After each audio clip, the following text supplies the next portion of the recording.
ଠାକୁରଙ୍କୁ ଦର୍ଶନ କଲେ ମହାପ୍ରଭୁ କଣ ଛାଡି ଚାଲି ଯାଉଛନ୍ତି ନା କଣ?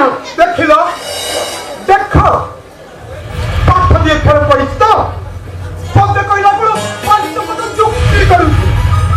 ଆରେ ଆମେ ମନ୍ଦିରକୁ ଗଲେ ପାପ ଲାଗିବ।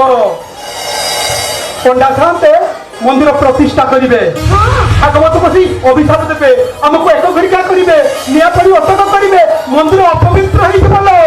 ମନ୍ଦିର ଅପବିତ୍ର ହେଇଯିବ। ଯଦି ମନ୍ଦିର ଅପବିତ୍ର ହେଇଯିବ ତାହେଲେ ମତେ ଗୋଟେ କଥା କହିଲ। ନାଇଁ ମତେ ଗୋଟେ କଥା ତମେ କହିଲ।